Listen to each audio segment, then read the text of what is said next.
Baik, selamat siang. Assalamualaikum warahmatullahi wabarakatuh. Salam sejahtera untuk kita semua. Waalaikumsalam warahmatullahi wabarakatuh. Ya, yang saya hormati Ibu Dr. Umay Saroh, para mahasiswa program studi teknik elektro yang saya cintai. Insya Allah hari ini kita akan diskus terakhir ya di semester ini mata kuliah medan elektromagnetika. Kalian sudah sedikit banyak sudah secara rutin gitu ya, saya bilangnya rutin aja lah, di hari Senin siang ya, harusnya nggak ada masalah itu ya, Senin siang itu walaupun ngantuk gitu, kalau ngantuk itu kan pagi juga ngantuk, jadi memang harus disetting ya, jika kalian di suatu jam ya baik pagi siang malam ada suatu acara setting kalian segar. Jadi kita membahas berbagai macam fenomena fisika, dibantu matematika sedikit ya. Itu hari ini saya dengan Dr. Umay Saroh akan melakukan review ya, tinjauan ulang, tinjauan kembali. Mungkin nanti juga ada contoh-contoh yang akan saya ingatkan lagi atau struktur yang akan saya bahas lagi biar kalian ingat, terutama kaitannya nanti untuk ujian akhir semester yang tadi jadwalnya sudah kita singgung, tolong ya tanggal 27 Desember ya, 27 Desember jam 1.15 sampai selesai, nanti saya rasa nggak lama-lama amat ya, 1,5 jam atau 1 jam, lupa saya, nanti kita lihat. Itu kalian harus sediakan waktu ya, nanti kita lakukan UAS. Nah, hari ini mungkin sedikit banyak kita diskus terakhir. Kalau mau bertanya ya ini kesempatan yang penting untuk kalian manfaatkan. Ini saya coba melisting ya, apa sih yang kemarin kita bahas. Yang kemarin kita bahas itu ada 5 poin ya, yang paling bawah ini tidak kita kerjakan. Nah, 5 poin, jadi dari mulai kami melakukan review ulangan ya, mengulang tentang vektor. Jadi waktu itu tidak terlalu panjang lebar dalam kami bahas, karena memang terkait dengan vektor ini sudah ada mata kuliahnya.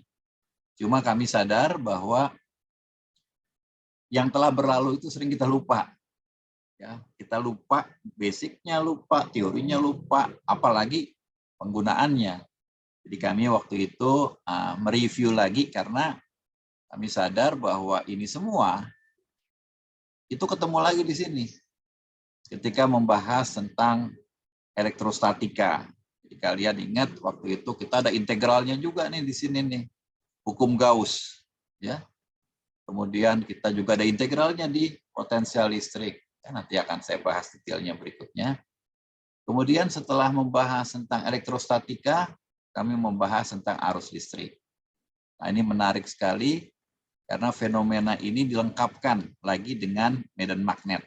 Ya, jadi kalian waktu itu membahas beberapa komponen ya, ketemu ya setelah kita bahas medan listrik, kemudian kita ketemu dengan potensial. Jadi tolong dibedakan istilah-istilah ini, ada potensial yang mana beda potensial itu tegangan, dan kita membahas tentang kapasitansi. Jadi ada C. Nanti akan saya singgung lagi. Kemudian kita membahas arus listrik, nanti ada komponen R. Ya. Jadi ketika membahas arus listrik itu ada kerapatan arus listrik. Ya. Nah, dari kerapatan arus listrik ini kita ketemu dengan arus listriknya. Jadi ada besaran-besaran yang namanya besaran integrasi. Ya, besaran terintegrasi. Ini besaran terintegrasi ini besaran gondolan gitu, bondolan, gabungan ya, bundel, satu bundel, gabungan. Beda potensial itu gabungan dari fenomena yang ada di sekitarnya. Jadi kita ujung sama ujung aja. Ketemulah dengan tegangan atau beda potensial. V1, V2. Arus listrik itu juga besaran gelondongan, bundel, ya satu kawat. Ada kawat tebal. Nanti kalian bisa iseng-iseng tuh yang lagi praktek, lihat itu kalau arus yang mengalir di kawat ini besar, maka kawatnya tebal. Bisa kalian lihat kawat-kawat AC itu besar-besar. Kalau kalian lihat kawat-kawat yang diaplikasi di industri besar. Nah, gabungan ini semua ini, gelondongannya ini semua baru saya sebut I, ya. Katakanlah arusnya berapa? 10 ampere. Nah, ini yang disebut besaran terintegrasi. Oke. Kemudian ketika membahas medan magnet statik, kita ketemu dengan induktansi, ketemu dengan L. Ya. Jadi ini beberapa besaran ya, dari mulai tegangan, arus yang kalian udah biasa kenal, resistansi, kapasitansi, dan induktansi, itu ketemu lagi dengan apa yang pernah kita bahas ketika di rangkaian listrik. Nah, di sini kita mencoba untuk menekankan bahwa fenomena penting mendasarnya itu medan listrik, sehingga menghasilkan tegangan. Bahwa fenomena sebenarnya itu adalah kerapatan arus listrik yang menghasilkan arus listrik. Dan ada juga medan magnet yang dihasilkan oleh arus listrik. Terakhir, minggu lalu atau 2 minggu lalu, saya membahas tentang hubungan antara mereka yang dirangkum dalam medan listrik, medan magnet yang saling terkait, yaitu berubah dengan waktu.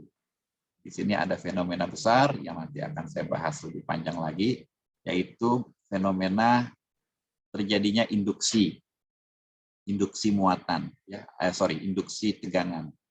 Jadi ada muncul tegangan gara-gara ada yang berubah dengan waktu. Nah, fenomena ini kita sebut dengan hukum induksi atau hukum Faraday. Ini penting sekali nih hukum induksi, hukum Faraday, karena basic dari generator listrik di sini. Generator listrik. Ini penting sekali kalian nanti kalau kerja itu pertama yang kaitannya dengan di energi, ya. Energi ini akan ketemu dengan fenomena ini. Oke. Nah, itu yang secara gambaran besarnya. Hari ini saya di beberapa slide akan saya pisah-pisah. Ini rekapnya, PDF-nya bisa kalian download dari POS. Jadi saya ulang dalam bahasa yang lebih cepat lagi karena pernah kita pelajari. Jadi kalian bisa mendapatkan rekapnya. Ya. Jadi kisah dari elektrostatika di awal itu, waktu itu adalah hukum Coulomb. Ya. Ada orang yang namanya Charles Coulomb, orang Prancis, jadi bacanya juga Coulomb, bukan Coulomb. Dan di tahun ini, 1785, dia melakukan pengamatan, eksperimen, ngitung gayanya. Ya. Nah, fenomena ini sudah ada sejak lama. Sudah dikenal sejak lama ini, gaya tarik-menarik, gaya tolak-menolak antar muatan. Sudah dikenal zaman dahulu. Contohnya itu kalau kita suka eksperimen kan, kita punya penggaris, kita gosok-gosok ke kain, kita taruh di atas kepala orang, rambutnya akan ketarik, atau kertas akan ketarik. Itu fenomena tarik-menarik, tolak-menolak, yang sudah dikenal sudah sangat lama. Tapi baru di tahun ini, 1785, Coulomb merumuskan besarannya. Nah, bagi orang elektro itu penting, bukan cuma fenomena, ada ini loh terjadi, bukan cuma itu, tapi kita, Anda, insinyur, itu harus tahu besarnya berapa. Ya. Listrik telah masuk loh ke ya berapa watt, berapa kilowatt. Ya, jadi kita, insinyur, diminta untuk bicara angka. Angkanya berapa? Nah, ini dihitung. Coulomb telah memberikan ke kita tinggal Anda hitung karena gaya adalah besaran vektor. Jadi ada besarnya, ini besarnya waktu itu pernah kita hitung ya. Dan ada arahnya. Ya. Saya rekap begini, arahnya itu sejajar dengan garis penghubung kedua muatan. Setelah Coulomb melakukan risetnya, eksperimennya, didefinisikanlah. Ya, ini didefinisikan. Jadi ini eksperimen, ada gaya, kemudian didefinisikan. Ini insinyur suka begitu, ya. Insinyur suka berpikir lebih dalam. Ini ada muatan, ini ada muatan. Ya. Ini ada muatan, katakanlah, muatan pertama, Q. Kemudian tiba-tiba kalau saya taruh muatan kedua, Q besar, ini dia mental gitu. Ada apa gitu. Nah, akhirnya para peneliti, para orang fisika itu menganggap gara-gara keberadaan Q ini, muatan pertama ini, di sekitar dia, di ruangan yang mana muatan ini berada, katakanlah kalian taruh muatan Q ini di tengah-tengah kamar kalian, maka kamar kalian itu akan dipenuhi oleh medan-medan listrik. Nah, mereka mendefinisikan itu. Jadi, nggak kelihatan dia memang. Kamar kita dipenuhi oleh medan-medan listrik yang nggak kelihatan. Dan baru kita tahu di situ ada medan listrik ketika kita taruh muatan kedua, mental dia. Atau tarik atau kedorong. Oh, ada medan listrik nih. Gitu. Sama seperti halnya kalau kalian bawa api unggun, ya kebetulan api kelihatan nyala gitu ya. Anggap aja mata kita nggak bisa ngelihat. Kalian letakkan api unggun di tengah kamar, maka otomatis ruangan itu, kamar kalian itu dipenuhi oleh panas. Ya. Jadi dari api unggun itu akan bergerak panas segala penjuru. Kalau api unggun yang bagus gitu ya, maka dia ke semua arah sama rata. Ya. Nah itu baru kita tahu itu ada api unggun, ya, kalau kita nggak melihat ya. Ketika kulit kita itu merasakan ada panas di sini. Oh ada api unggun, ada sumber panas katakanlah. Jadi ini konsep yang sama seperti halnya api unggun. Bahwa kita baru mengetahui ketika kita ada sensornya, kita mensense-nya. Medan listrik, salah satu sensor yang bisa kita gunakan untuk mengetahui keberadaannya adalah ada muatan kedua mental dia. Ya. Nah itu yang disebut dengan konsep dari medan listrik. Medan listrik dihasilkan oleh muatan listrik. Medan listrik memenuhi ruangan yang ada di situ, ya, di tempat muatan listrik itu. Oke. Besarnya gimana? Ya besarnya tidak terpengaruh oleh muatan yang satu ini. Ya, makanya di sini cuma ada satu muatan karena hanya penyebabnya. Dan kita tahu dari rumusnya ini, maka medan listriknya ini makin jauh, makin kecil. Ya. Arahnya seperti ini radial. Dan di pertemuan itu juga, di pertemuan ketiga, kami menerangkan medan listrik adalah besaran vektor. Dan nanti kalau ada beberapa muatan listrik, maka akan ada beberapa medan listrik. Contohnya di gambar yang ada di bawah ini contoh sederhana. Nanti kalian kalau mau lihat lebih detailnya bisa lihat di pertemuan ketiga itu.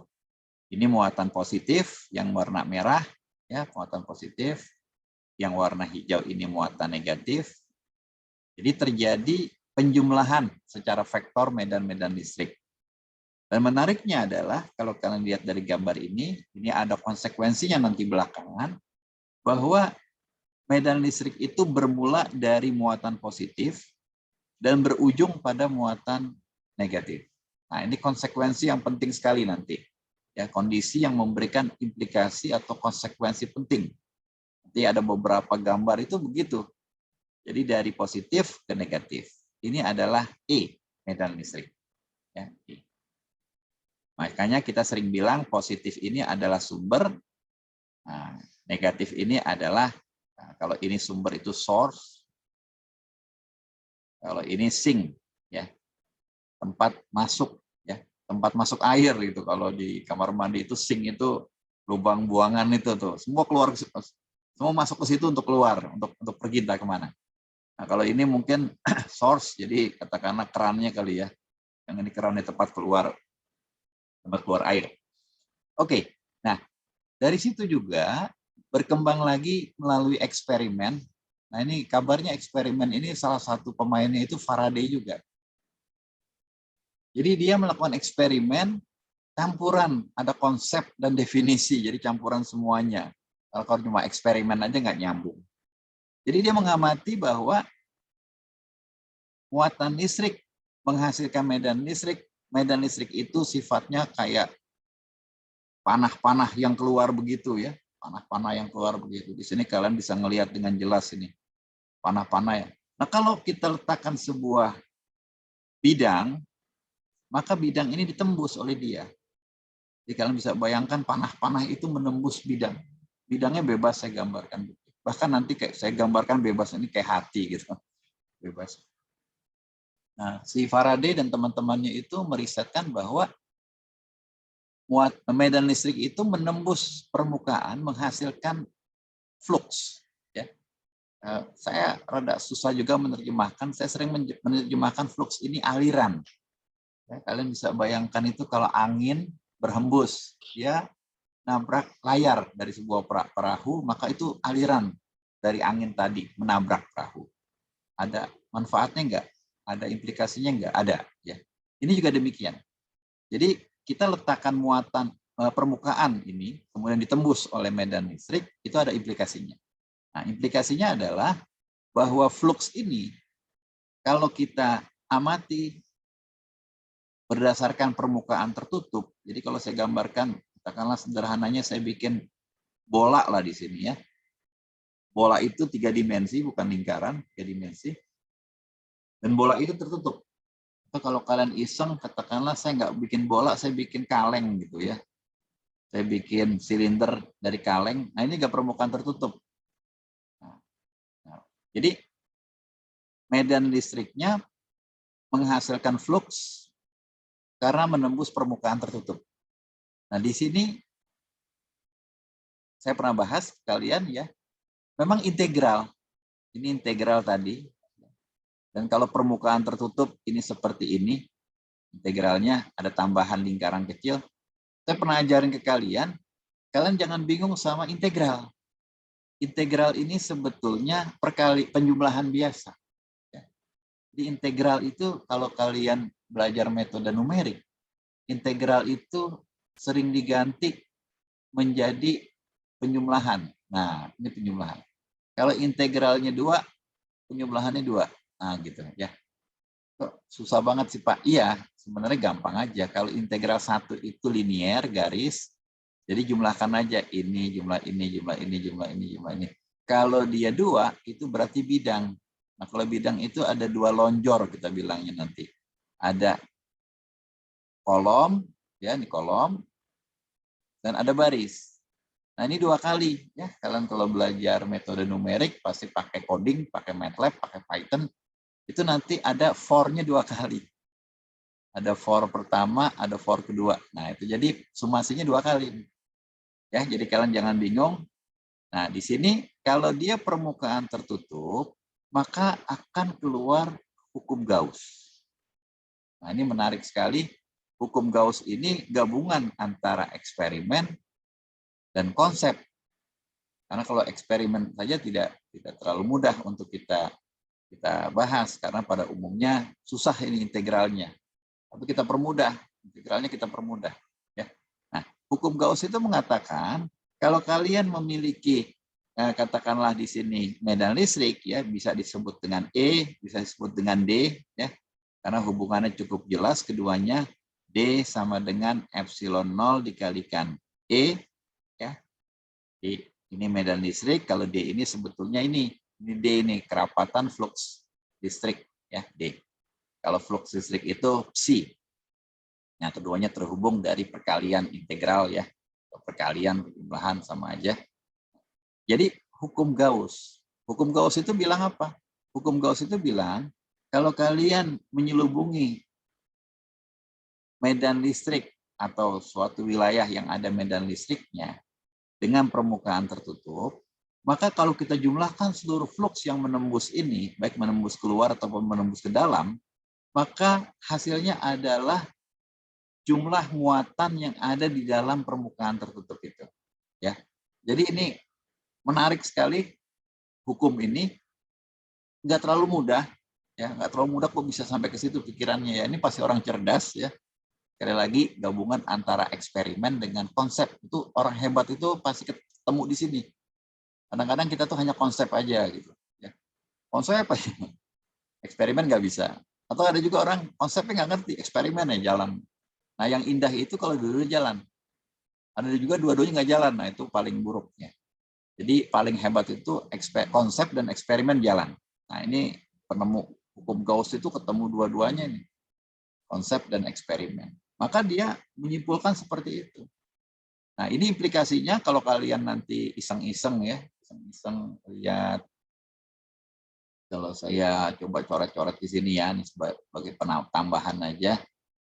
Nah, screen, nah ini saya belum mulai belajar ini. Nah, screen putih ya. Nah, jadi kalau kalian belajar lihat iseng-iseng katakanlah ada aliran air di sebuah sungai, ya. Nah, kayak begini misalnya. Nah, kalian bikin permukaan tertutup nih di sini, permukaan tertutup. Nah, kalau kondisinya seperti ini, seringkali flux atau aliran yang menembus keluar, itu sama dengan yang menembus ke dalam. Jadi kalau dijumlahkan itu 0. Berarti di dalam ini tidak ada sumber. Tidak ada sumber dan tidak ada sink. Nah, sekarang kalian bayangkan, ini kalian tutup nih, sebuah permukaan tertutup. Ternyata setelah kalian hitung, lebih banyak yang keluar dibandingkan yang masuk. Katakanlah begini. Nah, pasti di dalam ini ada sumber. Ya, lebih banyak air yang keluar, Pak, dibandingkan air yang masuk. Oh, berarti di sini ada pompa air yang mengeluarkan air, ya, sehingga muncul banyakan yang keluar. Nah, di sini berarti jumlah muatannya total positif. Kemudian ada juga kondisi kalian mengamati lebih banyak yang masuk dibandingkan yang keluar. Oh, berarti di sini tuh ada lubang, ada sink, ya, lubang air pembuangan gitu. Jadi banyakkan yang masuk kemari. Jadi yang keluar yang lewat mungkin ya, yang terlewat sedikit. Jadi itu konsep konsep yang dipakai dari hukum Gauss. Nah, itu kepakai di mana-mana. Jadi kalau kalian belajar medan listrik, medan magnet untuk kepakai. Kalian belajar tentang fluida. Nah, fluida ini nanti dengan orang-orang mesin juga. Nah, fluida itu ada dua, air dan angin. Nah, itu keduanya kepakai di sini, ya. Jadi itu konsep dari hukum Gauss, ya, yang nanti ini saya tidak bahas terlalu detail. Nanti itu dalam bahasa analisa vektor itu divergens. Ya, ini menarik sekali karena aplikasinya banyak untuk di kehidupan. Oke, kemudian saya lanjut ya di elektrostatika. Reviewnya adalah bahwa ketika kita membahas medan listrik, membahas E, ya, atau membahas F, karena langsung ketemu ini E dengan F karena tinggal F sama dengan Q dikalikan E, kita membahas tentang usaha, ya. Ini otomatis kalian akan tahu ada gaya, Pak, ya. Nah, gaya itu ke sana. Kalau kita ada gaya, maka kita curiga ada usaha. Usaha itu apa sih? Usaha adalah berapa besar medan listrik itu atau gaya listrik tadi mampu menggerakkan muatan.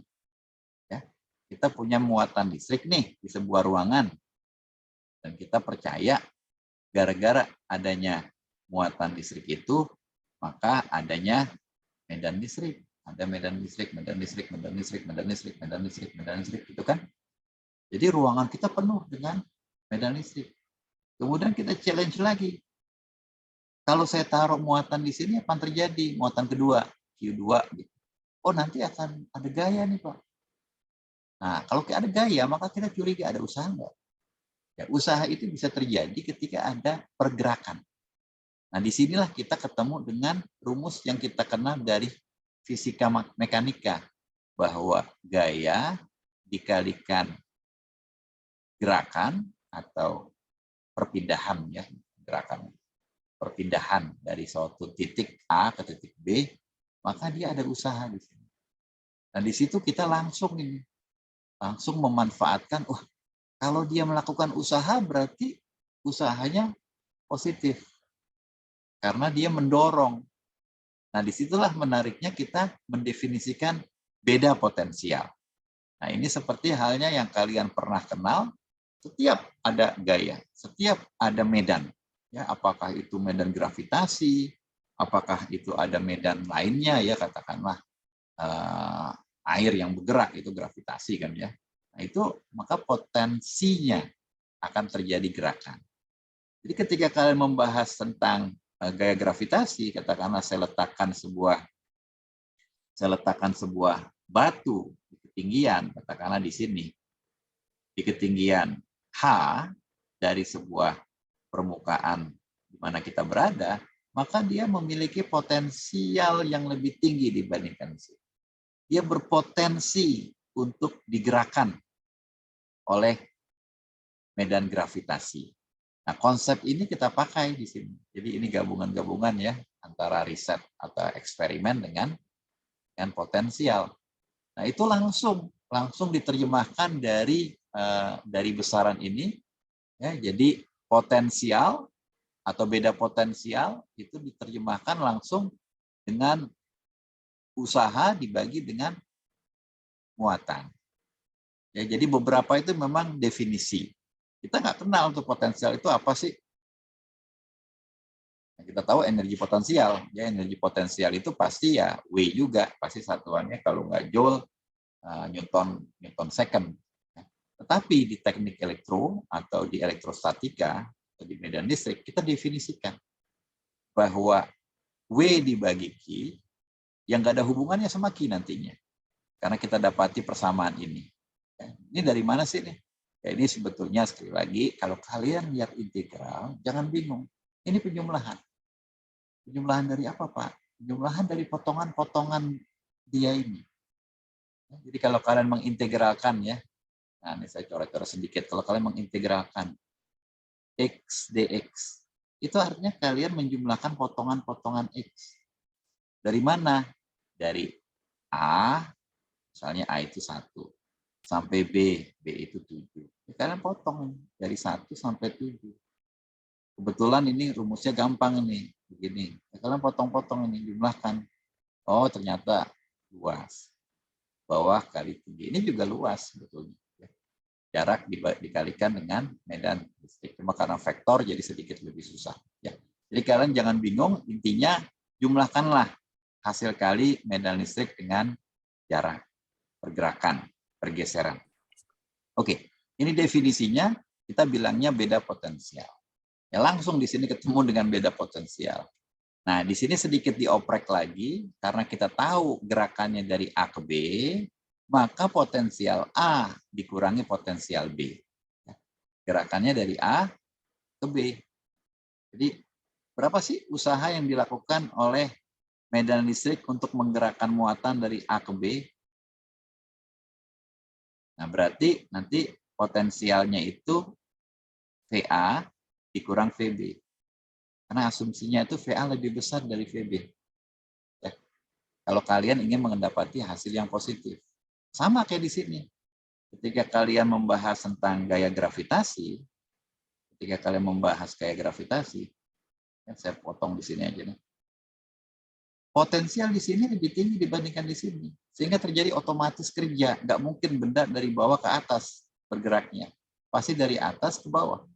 Ya, berarti potensial di sini, di A, itu lebih besar dibandingkan di B. Makanya dituliskan begini.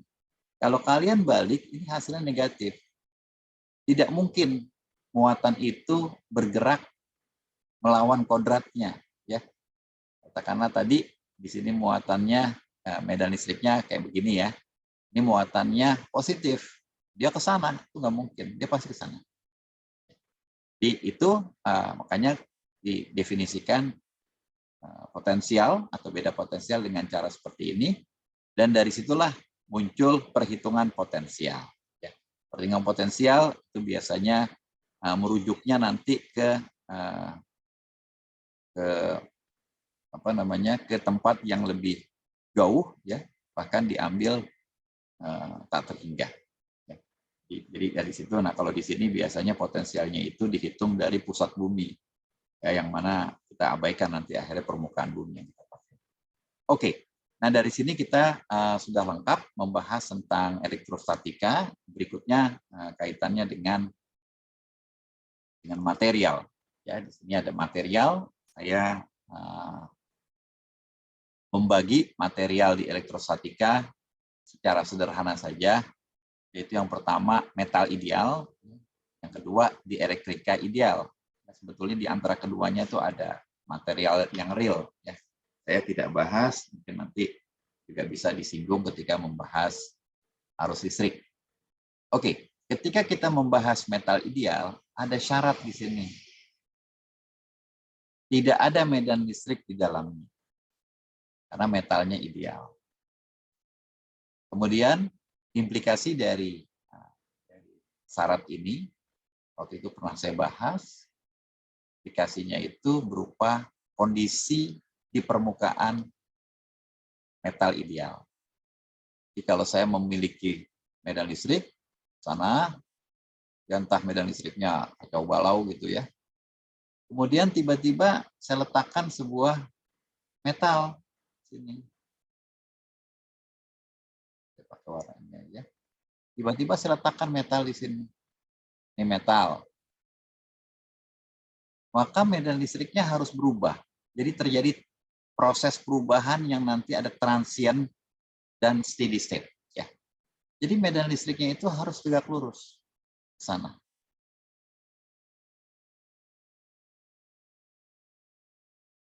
Jadi ini harus tegak lurus semuanya. Kenapa dia harus tegak lurus? Kalau tidak tegak lurus, maka nanti ada gerakan. Dan itu tidak terjadi pada sebuah elektrostatika. Jadi komponen tangensialnya harus 0. Tegak lurus pada metal dan menginduksi muatan persatuan luas. Jadi ini saya gambar lagi sedikit di bawah, karena sudah penuh di situ. Ya, ini metalnya tadi, ya, metalnya. Jadi ketika medan listrik tegak lurus, ya, tegak lurus menyentuh metal, maka di sini langsung terinduksi muatan negatif. Terus ini juga demikian. Muatan negatif. Ini juga demikian. Pokoknya dia tegak lurus. Tegak lurus. Nah, menariknya adalah induksi ini terjadi pada sebuah metal yang netral. Maka sudah pasti kalau dia di situ ada muatan-muatan negatif, ada yang ketinggalan di sini. Kalau di situ ada 4, di sini ada 4 muatan-muatan positif. Ya. Karena metalnya tadi netral. Gara-gara ada medan listriknya di sekitar situ, maka terjadi induksi. Induksi itu medan listriknya menghasilkan, ya kita sering bilang kalau induksi itu tegangan. Ada tegangannya juga di sini. Medan listriknya itu membuat muatan-muatannya terpisah. Jadi masuk kemari menginduksi muatan-muatan negatif, maka ada muatan positif akibat ketarik dia ke sana, dan di sini akan keluar medan listrik yang juga tegak lurus, tapi keluar. Nah, gitu. Jadi ketemu ini dengan yang tadi saya ceritakan ke kalian, bahwa medan listrik itu memiliki awal di muatan positif dan memiliki akhir di muatan. Bisa jadi di di sini masih ada negatif, positif masih ada, bisa jadi ya. Jadi akan ada yang masuk, ada yang keluar ya dekat-dekat sini. Cuma saya gambarkan seperti ini saja. Ya. Jadi menarik sekali. Dan kalau seandainya kita keluarkan ini metal dari medan listrik, dari ruangan yang ada medan listriknya, maka dia ketemu lagi, bersatu lagi dia. Ya, bersatu lagi maka metalnya netral lagi.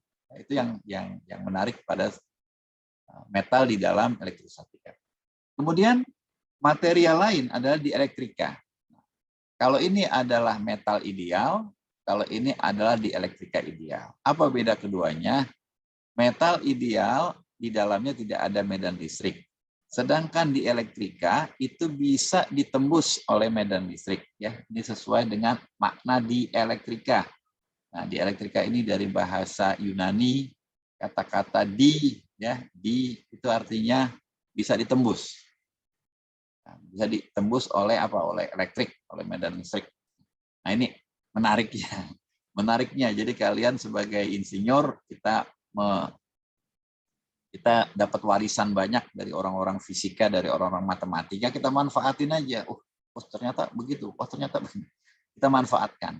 Jadi justru di elektrika ini adalah sesuatu yang bisa ditembus oleh medan listrik, makanya kita sering bilang dia isolator. Di elektrika ideal itu adalah isolator. Nah, isolator itu artinya tidak ada sesuatu yang bergerak, sesuatu yang bebas di situ. Elektron protonnya tidak bebas, kepegang oleh struktur yang ada di dalamnya. Nah, tapi terjadi polarisasi. Mirip-mirip dengan ini, mirip-mirip dengan yang di atas, tetapi tidak jauh. Ya, jadi kalau nanti kalian gambarkan, saya punya di elektrika nih Pak. Nah, di elektrika itu adalah material. Orang fisika ngajarin kita, setiap benda itu ada atom-atomnya.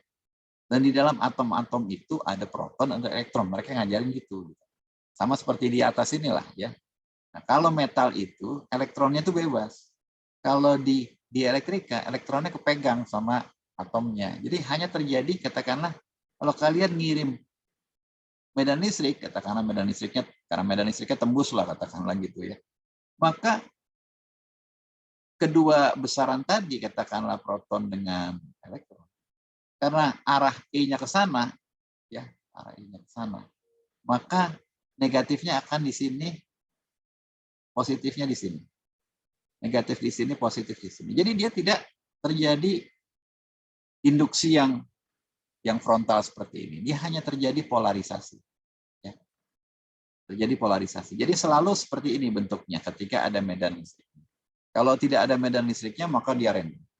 Nah, disinilah terjadi polarisasi yang menyebabkan kalau kalian memiliki struktur seperti ini, maka medan listrik di dalam sini E internal itu lebih kecil dibandingkan E eksternal. Ya. Jadi di sini itu E eksternal, yang merah ini E internal. Ya. E internal. Dia lebih kecil. Kalau dari mana lebih kecil? Karena kerapatan flux elektrisnya itu konstan. Jadi kalau ada kayak gini, D-nya konstan. D yang di sini, di luar, sama dengan D yang di dalam. Tetapi keduanya terkait dengan ini. Nah, itulah menariknya bahwa sebuah dielektrika memiliki besaran penting yang kita sebut dengan permitivitas relatif. Ya, ini R-nya ini relatif terhadap udara. Jadi udara itu yang paling netral kita bilangnya. Benda lain beda. Air itu air udara ya. Water ya, saya tulis water. Takut kalau saya sebut air kalian nyangkain udara. Epsilon R dari water itu sekitar 80. Epsilon R dari kaca itu sekitar 6, 7, 8. Epsilon R dari gula misalnya entah apa lagi. Epsilon R dari material lainnya beda-beda lagi. Nah, itu yang dimanfaatkan juga oleh para insinyur untuk mendeteksi kualitas dari material. Ya, menarik itu kualitas kayu. Oh, kayu itu ada apa? Beneran kayu semua enggak dalamnya? Oh, ada airnya Pak. Epsilon R-nya beda. Epsilon R water 80. Epsilon R kayu, wood, ya mungkin sekitar berapa ya. Tapi kalau dicampur sama air dia berubah. Nah, itu penting. Kayu yang mengandung air itu tidak akan awet. Ya, makanya nanti di industri tempat pengolahan kayu itu diproses lagi kayunya supaya kadar airnya berkurang supaya dia awet. Sama juga, misalnya kalian ingin mendetek atau ingin mengetes kualitas dari beras, kualitas dari tepung terigu, kualitas dari gula. Ini kita mainkan ini pengamatan dengan epsilon R-nya ini. Ya. Karena dia memiliki impact terhadap medan listrik yang ada di dalamnya. Nah, nanti tentu dikombin dengan eksperimen, pengukuran-pengukuran. Karena kalian insinyur, kita akan ukur membandingkan dengan teori, kita akan ngambil keputusan, kita bilang ke atasan. Oke, itu kaitan dengan elektrostatika dengan berbagai macam aplikasi industrinya. Ya, kalian ingat-ingat biar nanti ketemu lagi di lapangan kalian tahu. Oke, nah sekarang poin kedua, poin besar kedua yaitu aliran listrik, ya, aliran listrik. Nah, aliran listrik ini saya ngambil ini kawat katakanlah ya. Kawat. Nah, kawat ini memiliki diameter atau penampang yang agak besar sehingga kita bisa melihat di sini. Sebenarnya di dalamnya itu ada potongan-potongan arus.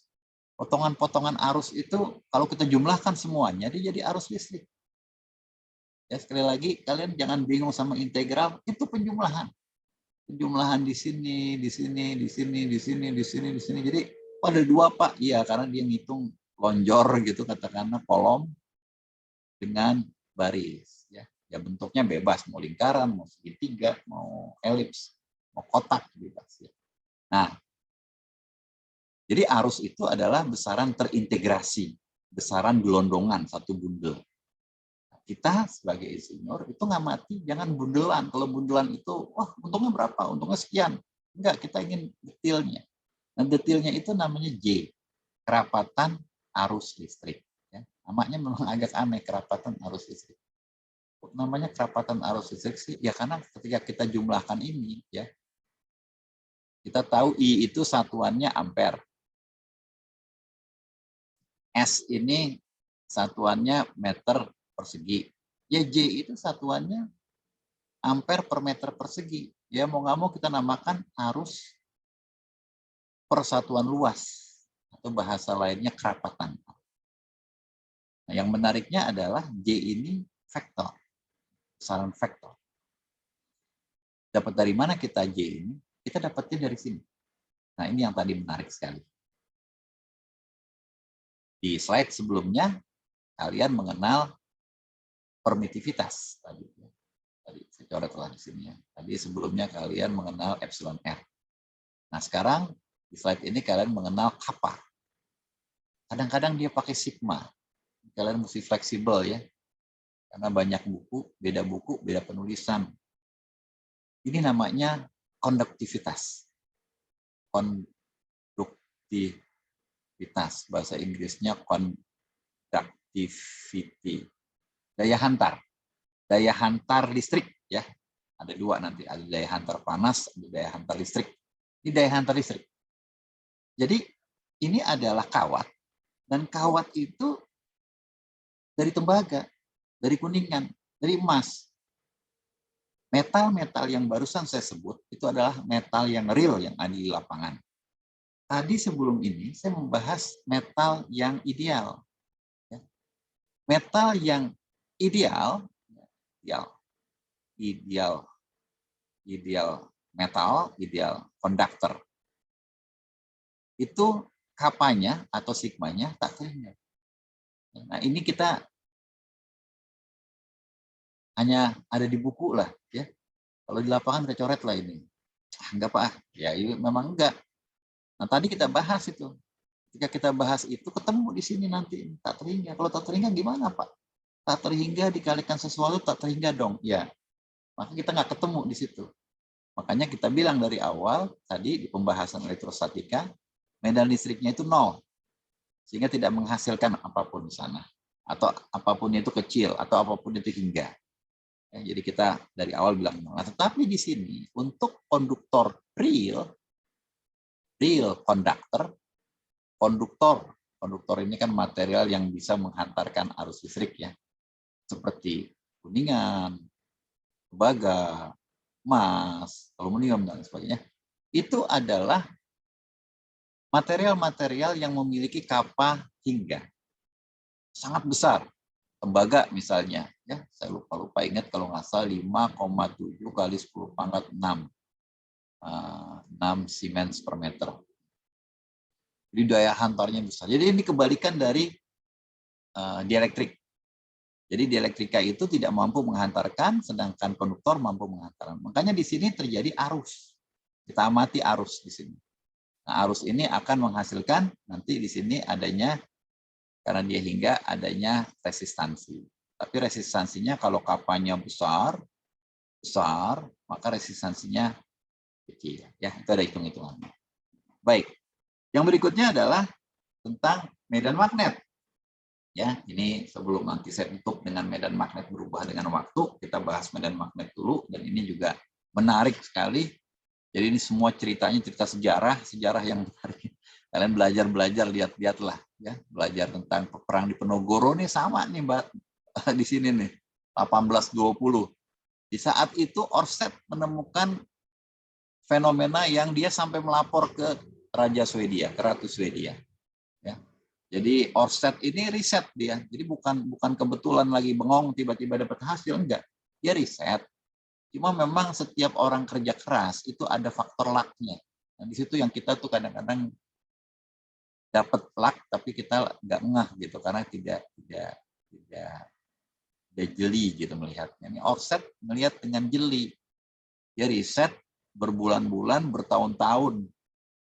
Ketika dia sedang santai mungkin ya, sedang dia melihat fenomena itu. Waktu itu pernah saya gambarkan, ternyata ternyata kawat yang dialiri oleh arus listrik itu menghasilkan medan magnet di sekitarnya. Saya gambarkan ini putus-putus untuk melihat dia ada di belakang. Medan magnet itu kita bilangnya H. Berbeda dengan medan listrik, medan magnet ini berputar dan menutup dirinya sendiri. Ya, kalau kita lihat dari atas itu, ini kawatnya. Sorry, saya pakai warna yang terang aja, biar kelihatan. Ini kawatnya yang dialiri oleh arus menuju kita. Saya lihat dari atas, jadi kalian akan menggunakan tangan kanan, aturan tangan kanan, ibu jari itu menuju ke kita. Kemudian anak-anak jarinya itu ya telunjuk dan sebagainya menunjukkan arah medan magnetnya.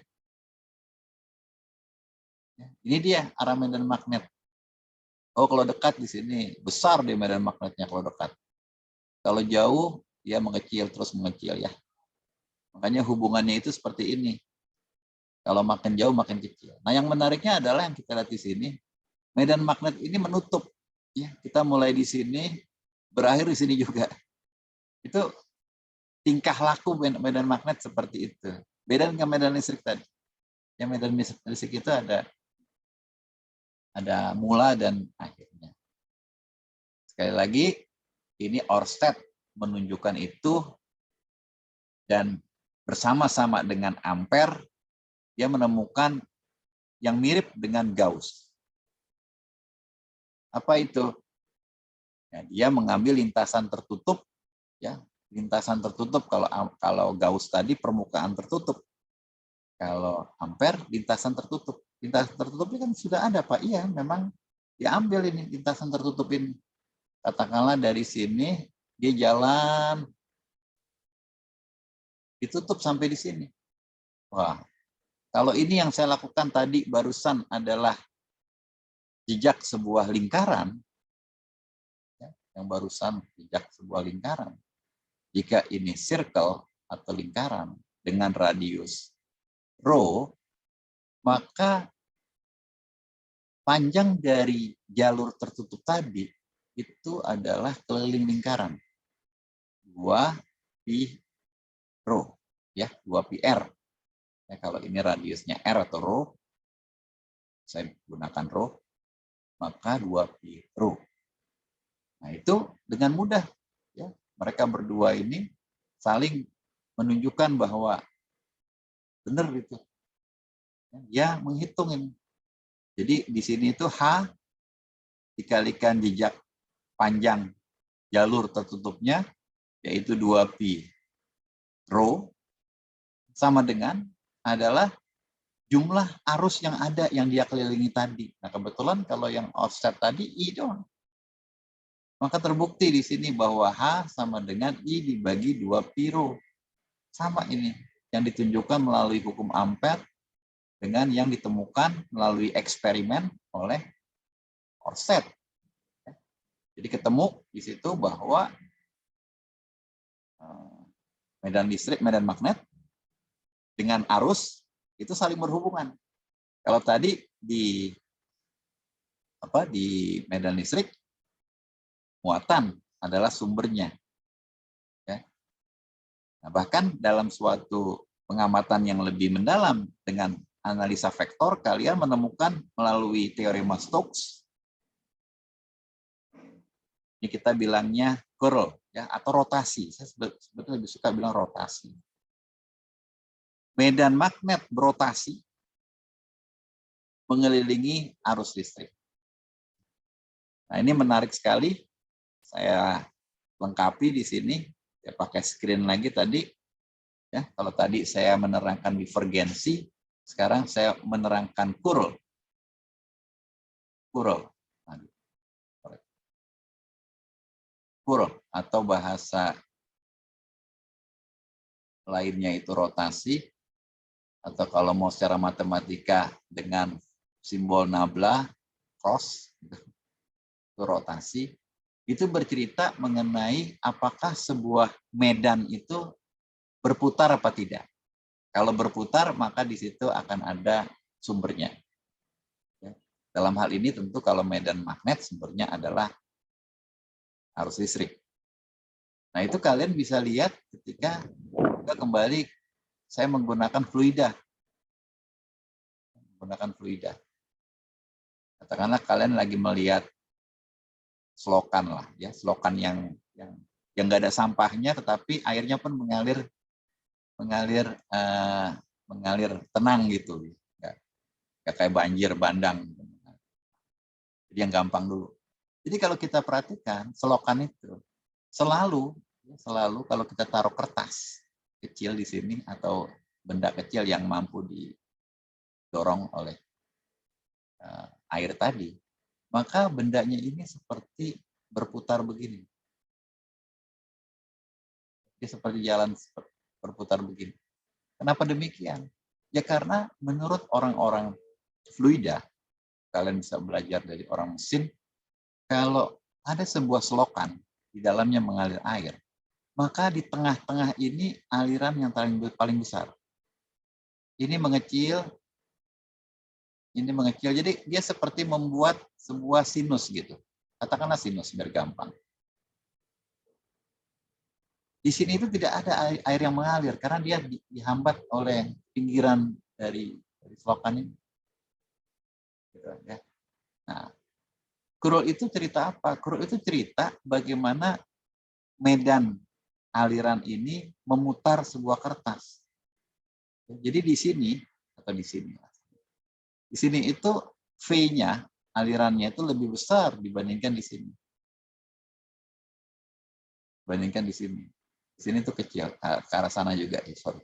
Nah di sini tuh nggak ada, di sini nggak ada. Maka kalau kalian ambil putaran tadi, yang tadi saya tunjukkan, katakanlah berputar segini, maka akan terjadi perputaran ke arah sana, sehingga kertasnya itu seperti diputar.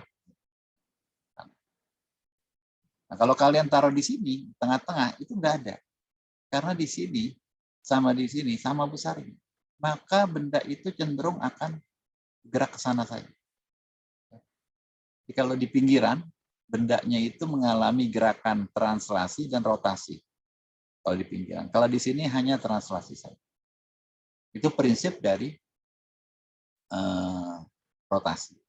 Nah, kalau di tempat-tempat lain, nah ini menarik kalau kalian lagi jalan-jalan ke pinggir sungai yang banyak batu, banyak macam-macamnya, itu sangat mungkin sungainya ini di tengah-tengah ini ada batu, maka akan terjadi perputaran di sini. Ada air yang masuk kemari, berputar, jalan lagi. Di sini tidak ada sumber, tidak ada sink juga karena tidak ada lubang, tapi karena ada gangguan-gangguan, maka terjadi curl atau rotasi. Ya. Nah, itu fenomena penting yang kita amati ketika membahas medan magnet. Kenapa? Karena medan magnet cenderung melakukan rotasi, berputar, tidak ada awal dan tidak ada akhirnya. Itu beda antara medan listrik dengan medan magnet. Nah, kemudian kita pernah membahas tentang medan listrik, kita bisa hitung dengan hukum Coulomb atau turunannya. Nah, sekarang di sini juga ditampilkan bagaimana menghitung medan magnet kalau kalian memiliki arus listrik yang bebas bentuknya, yaitu dengan menggunakan hukum Biot-Savart. Hukum Biot-Savart ini ditemukan dengan matematik, ya bukan dengan eksperimen. Jadi dia menggunakan pendekatan, ada teorinya itu ya, yang namanya persamaan diferensial. Ya. Ada turunannya, jadi sampai ke begini itu ada barangkali 1 halaman penurunan di kertas. Dari mulai pendekatan persamaan diferensial, solusinya sampai dengan H sama dengan. Ya. Jadi kalian kalau mau turunkan ada buku, ya, ini kita turunkan, dan tinggal pakai aja. Dan apa yang diturunkan oleh Ørsted ini merupakan kasus spesial, yaitu untuk arus vertikal ke atas yang panjangnya tak terhingga, ya, sehingga jadi mudah begini.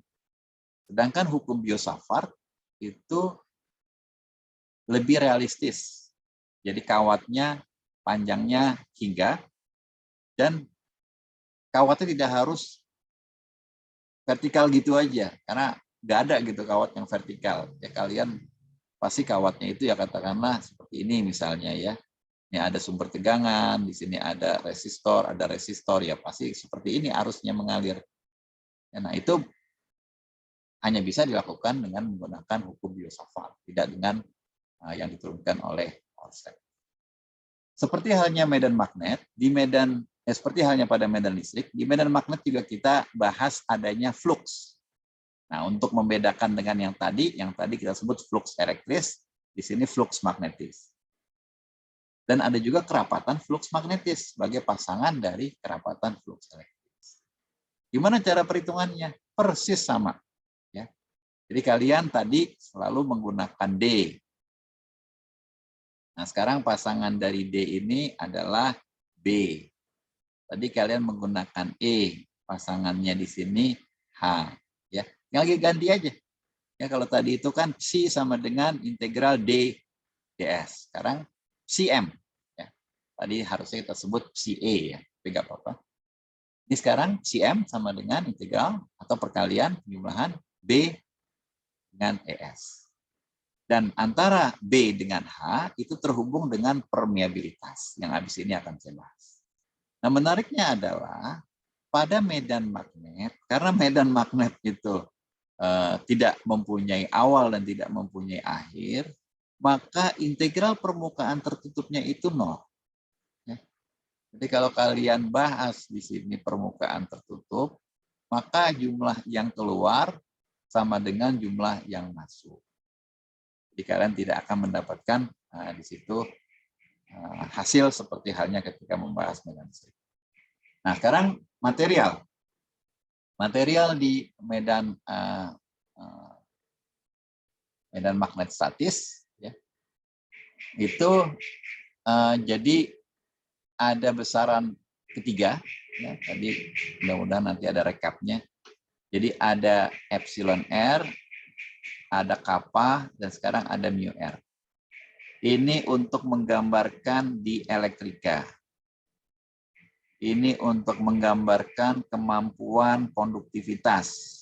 Jadi dengan kappa kalian akan bisa bilang ya pengantar baik atau pengantar buruk. Saya sebut saja di sini konduktor. Dan yang terakhir ini komponen atau material magnetis. Nah, jadi mu R. Mu R-nya berapa? Mu R-nya kalau udara 1. Sebagai catatan aja, ya, hampir semua benda, hampir semua, mungkin 99,9% yang ada di bumi ini itu mu R-nya 1. Ya. Kalau epsilon R-nya gimana, Pak? Oh, macam-macam. Ya, kayak gelas, kayak plastik, kayak karet, itu mu R, epsilon R-nya entah berapa. Tetapi hampir semua benda itu mu R-nya 1. Epsilon R-nya bebas.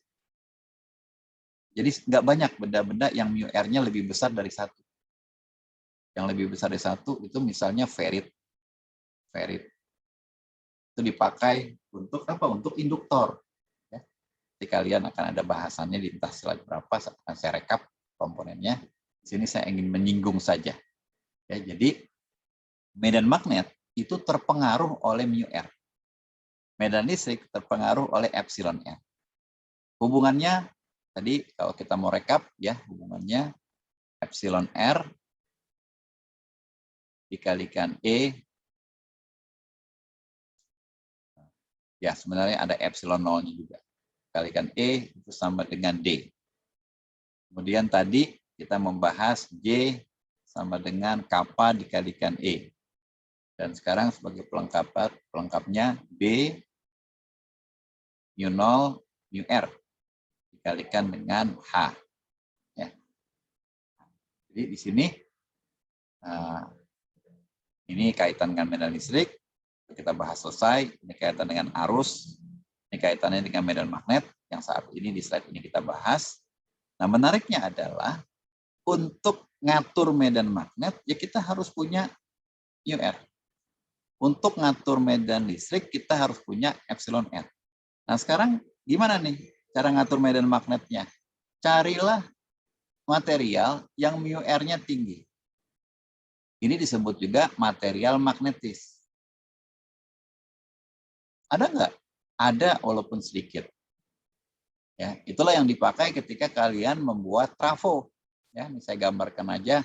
Trafo yang paling sederhana itu katakanlah begini. Nah, ya. Di sini sebelah kiri ada lilitan. Ada lilitan primer kita bilangnya ya. Dialiri oleh arus listrik. Ya, sorry. I-nya harus I seperti itu nanti akan kita lihat. Dan sebelah kanan itu ada sama warnanya. Ada lilitan sekunder IS. Ini I primer. Nah, yang hijau yang saya lukiskan ini adalah material magnetis. Supaya apa? Kalau kalian di sini memiliki arus listrik, nanti kalian akan lihat lagi ya. Ada 2 komponen besar, nanti akan saya singgung lagi belakangan ya, tapi akan saya tulis di sini. Ada benda yang namanya toroida. Ada benda yang namanya solenoida. Nah, toroida ini mirip dengan yang saya gambarkan barusan, cuma dia lingkaran. Nah, solenoida itu bentuknya kayak batang silinder. Nah, ini sama-sama terbuat oleh benda yang mu R-nya besar. Mu R besar. Mu R besar. Sama kayak di sini, mu R-nya besar. Ya. Nah, ini kalau kalian lihat gambar ini sebenarnya sama aja dengan yang toroida. Toroida cuma lingkaran. Ini kalian mau lilitkan juga di sini boleh. Oke. Nah, yang terjadi adalah di gambar ini, gara-gara kawat listrik ini, atau kawat beraliran listrik ini, kalian bisa gunakan aturan tangan kanan, itu pasti nanti ada medan magnet di dalam dia. Kawat yang sebelah sini nih ada di atasnya nih, sebelah depan lah. Ya. Ini ada sebelah depan, gambarnya kalau 3 dimensi memang rada susah, saya coba lengkapi ya. Kawatnya ini putus-putus di sini nih, ada di belakang nih, ke belakang sini, nah ini ada putus-putus lagi ke belakang sini. Ya. Jadi medan magnetnya itu pasti ke sana. Silakan kalian gunakan tangan kanan. pasti ke sana. Nah, gara-gara material magnetis ini secara praktis ya, insinyur melihatnya, medan magnetnya ini hanya terkonsentrasi di dalam di dalam struktur hijau ini. Dengan asumsi tadi mu R-nya sangat tinggi. Sedikit sekali yang keluar di sini. Sedikit sekali yang keluar di sini. Kalaupun mau keluar, ada yang keluar di sini nih ketika kita umpan. Tapi secara umum kita abaikan. Jadi medan magnetnya itu akan terkonsentrasi di suatu tempat yang sudah kita harapkan. Dengan harapan, ya kalau kita buat trafo, dia akan ke sini nanti. Sama juga di sini. Ketika kita membahas toroida, ya, tapi kalian mesti gambarkan nih arus listriknya nih. Kalau nggak digambarkan, nggak tahu. Gambarkan arus listriknya. Maka kalian akan tahu, oh dia ke sana atau ke sana. Solenoida misalnya, ya saya gambarkan lah solenoida. Saya gambarkan, katakanlah ini arusnya nih Pak. Saya lilit kemari, ini gambarnya begini jelek. Katakanlah dari sana saya gambarkan ya. Ini kawatnya kemari, ini putus-putus ada di belakang. Kemari, ini putus-putus belakang. Kemari gitu ya, ini putus-putus belakang. Nah, mudah-mudahan kalian bisa nangkep ya maksud saya ya. Nah, jadi arusnya misalnya nih ke sini nih. Nanti kalian gambarkan juga yang benar gambarin. Ini arusnya sini. Nah, berarti ada di depan ini, di sini. Yang di sini di belakang. Nah, gunakan aturan tangan kanan ke atas, maka medan magnetnya kemana? Medan magnetnya ke kiri ya. Oke, nanti belajar lagi.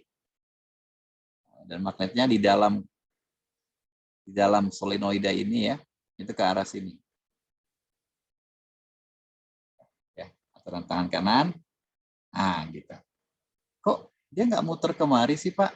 Ya karena terkonsentrasi di dalam solenoida, gara-gara kawat-kawat berikutnya.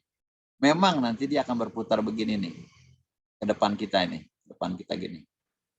Ya, tapi ini diabaikan. Ya, yang terkonsentrasi besar itu ada di sini. Sama juga di sini. Nah, kalau di sini lebih keren karena dia mutar, ya dia akan ke sana. Tapi tolong dilihat arusnya ya. Ini arusnya tidak saya gambar, saya cuma ingin gambar medan magnetnya. Ya, jadi itu kaitan dengan material di magnetis. Nanti akan saya rekap ketika komponen. Nah, terakhir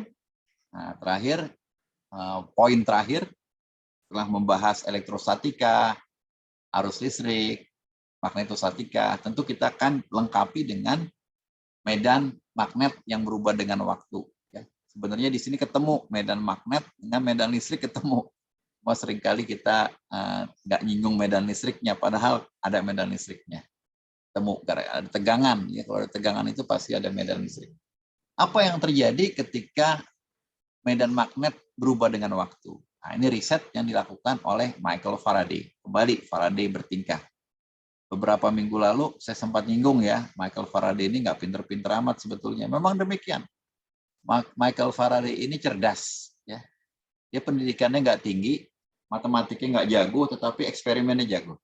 Makanya seringkali dia dibantu sama para peneliti lain supaya lebih mampu memformulasikan dalam matematik.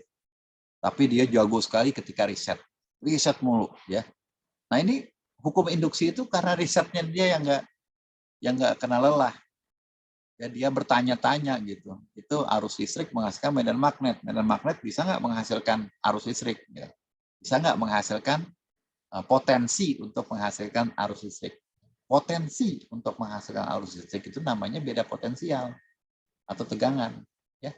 Nah itu yang diriset terus. Dan ternyata yang Maha Kuasa memberikan dia jalan gitu. Ternyata dia bisa membuktikan dengan bantuan toroida tadi itu. Dengan bantuan toroida. Jadi dia lilit di sini kumparan, dia lilit di sini kumparan. Ini sama ini hanya terhubung oleh medan magnet di sini. Atau kerapatan medan magnet. Atau flux magnetis. Ya. Nah ini kerapatan medan magnet, flux magnetis. Kenapa sih penting? Ya karena memang medan magnetnya terkonsentrasi di sini. Jadi sebetulnya yang diamati itu flux magnetis. Makanya kalian tahu kalian sadar ini ada lilitan, ya, ada lilitan. Ini kalau kalian taruh lilitannya itu lilitan satu lilitan gitu, dengan 2 kali, dengan 3 kali, ya, itu n-nya sama dengan 1, n sama dengan 2, n sama dengan makin tinggi, itu maka flux magnetis yang menembusnya makin banyak. Jadi ini kaitannya dengan ada berapa lilitan yang ditembus oleh medan magnet tadi. Medan magnet menembus itu berarti flux.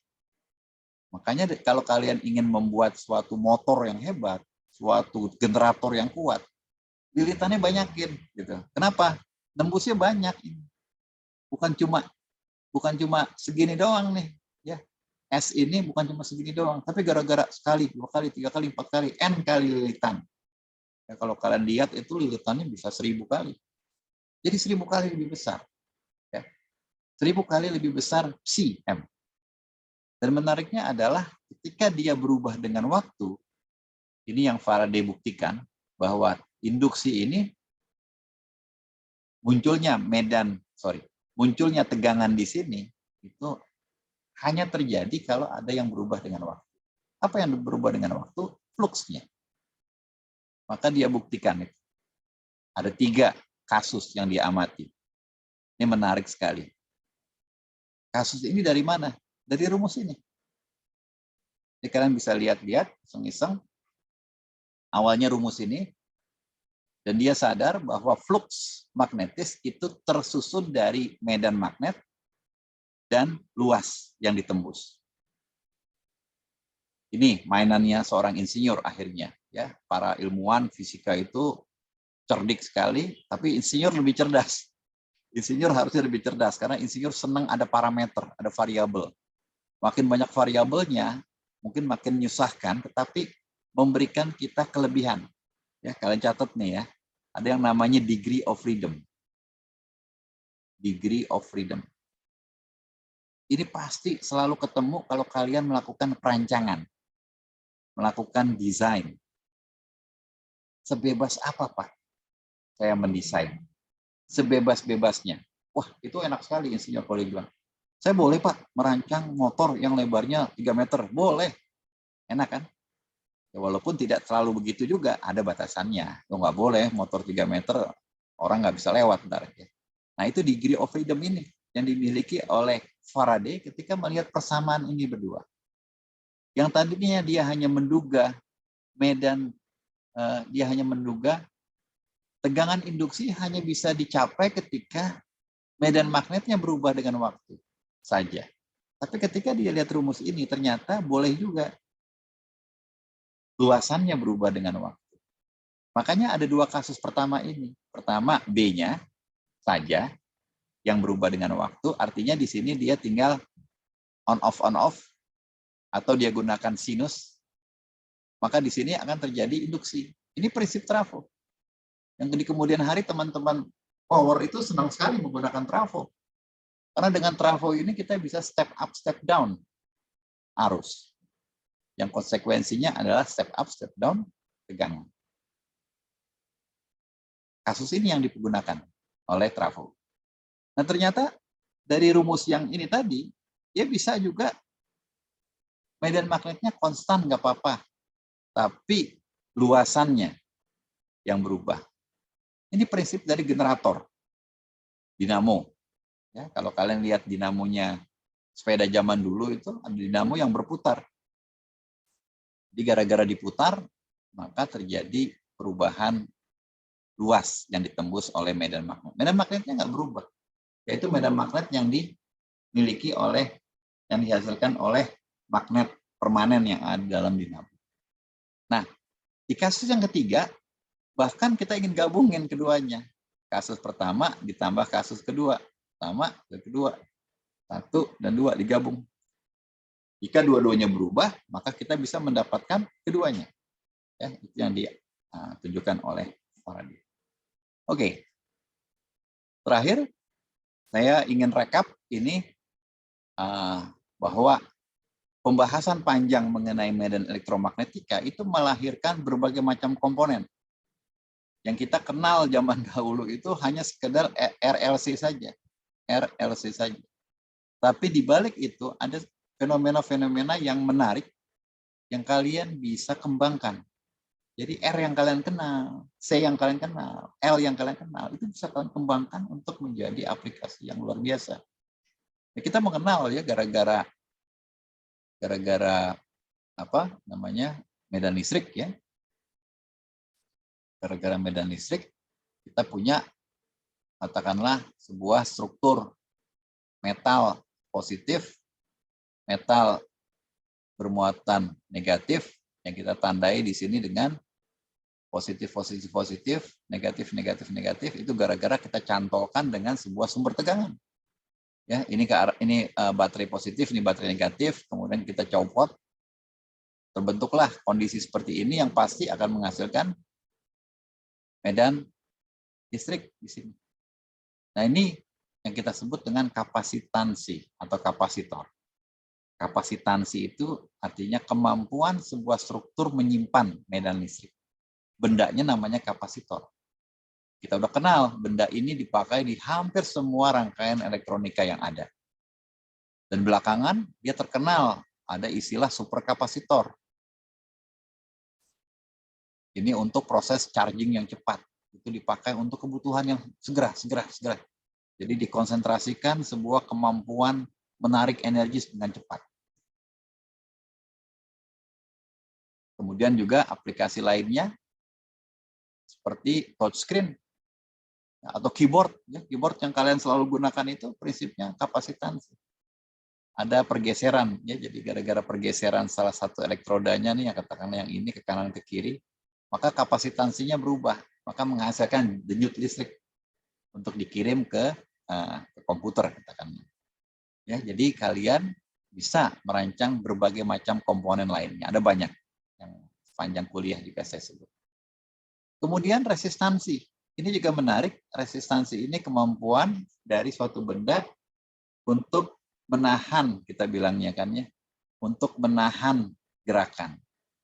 Jadi kelihatan dari rumusnya ini, semakin kecil arusnya, maka R-nya makin besar. Semakin kecil arusnya itu artinya kapanya makin kecil. Jika kapanya besar, dia nol. Dia nol nanti. Jika kapanya besar, arusnya besar, R-nya nol.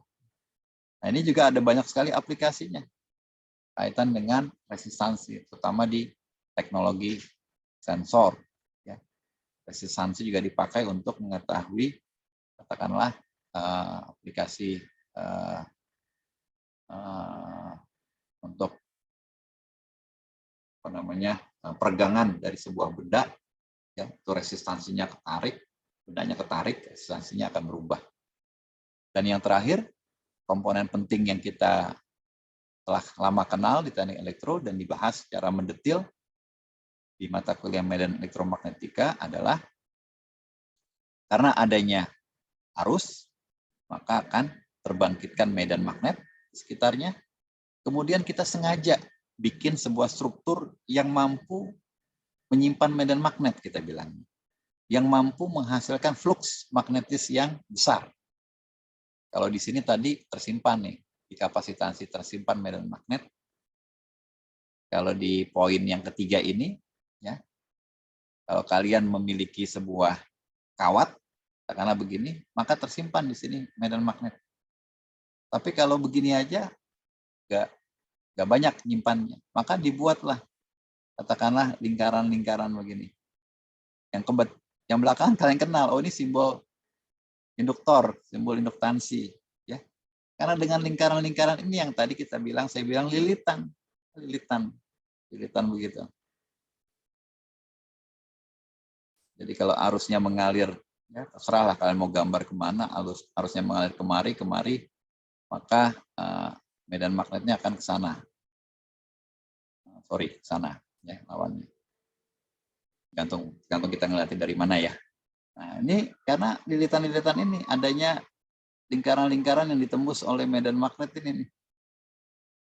Nah, kalau kita mau lebih keren lagi nyimpannya, kita tambahkan di sini material. Material memiliki μr. Jadi sedikit yang keluar di sini. Semua terhimpun di sini. Nah, kemampuan untuk menyimpan atau menghasilkan konsentrasi medan magnet itu disebut induktansi. Kemampuan. Bendanya namanya induktor. L. Ya. Aplikasinya banyak aplikasinya. Salah saya trafo tadi ya. Atau kalau kalian ingin membuat katakanlah generator ya. Atau mungkin aplikasi lainnya. Oke. Dari saya itu saja yang bisa saya sampaikan. Silakan mungkin para mahasiswa ada yang ingin didiskusikan. Silakan.